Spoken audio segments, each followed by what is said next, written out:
Hi guys, I'm Alex, and I'll be talking for the negative side on why minimum wage should stay at $10.50 or $10 and not increase to $15.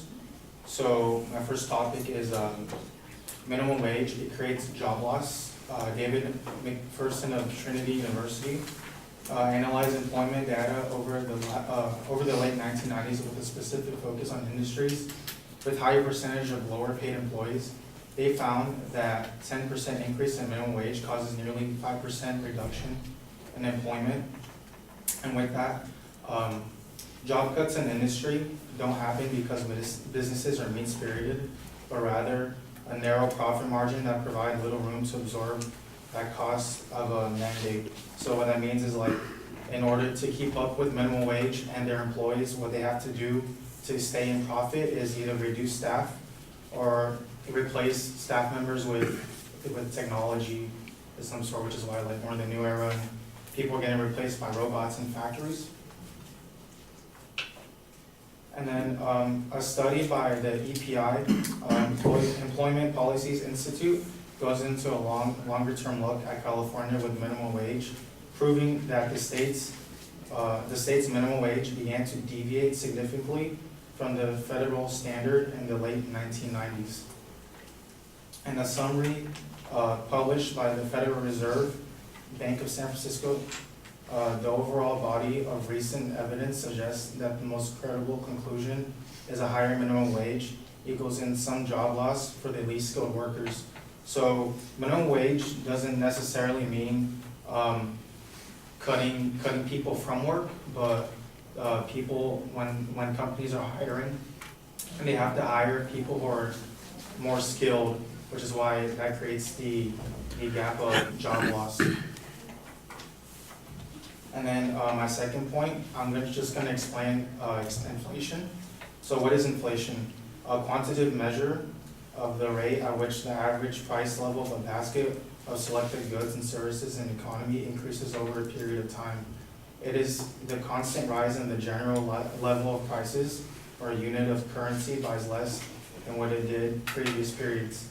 So say, like, back then, if you were to buy something for $3 and then you buy it now, it's gonna cost more in comparison to what it did before. So Olivia Peluso from Mustang News states that federal minimum wage is currently at $7.25 since 2009. This means that it has lost 9.6% of its purchasing power due to inflation, according to a report in 2017. Also, abruptly doubling minimum wage may put stress on smaller businesses. It is simply not sustainable for a company to be paying a worker $15 for only $10 value, $10 worth of value of work. So now, nearly 10 years after its last adjustment since 2009, the federal minimum wage is worth just $6.19 in today's economy, and that's due to inflation because of rising minimum wages and pays. If the minimum wage exceeds the inflation-adjusted living wage, it will catalyze quicker inflation of goods. So higher wage keeps equaling out to higher inflation. The mismanaged increases in wages, so like different counties and different cities have different pays, like LA, San Francisco, may unintentionally create a circular increase in the price of goods, which further devalues wages and so on. So as minimum wage goes up, the circulation is within everything, and then everything will rise, and then everything gets devalued due to the rise of minimum wage. And then my other point is that minimum wage, it creates only negative impacts. Chuck DeVore from Forbes states that so far in 2018, California manufacturing jobs have started to lose jobs. If this trend continues, California will see its first loss in employment in 9 years. So loss in jobs, there will be loss in jobs and loss in opportunity for jobs.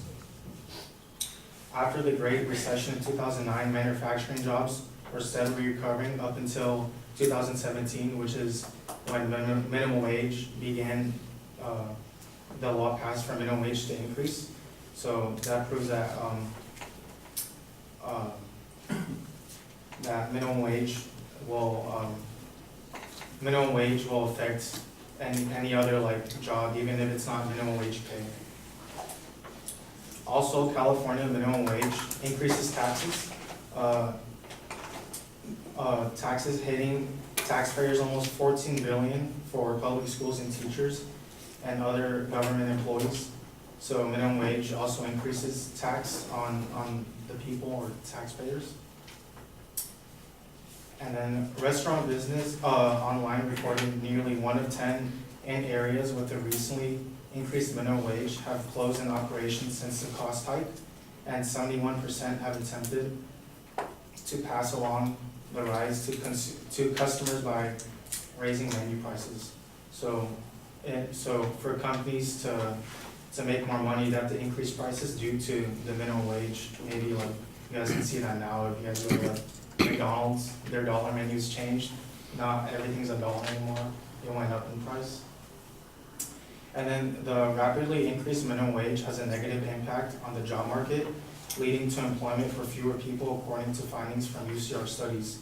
Models suggest that there will be 30,000 fewer jobs in the industry from 2017 to 2022 as a result of higher minimum wage. New jobs could have grown to 160,000 by 2022, but it is decreased now to 130,000.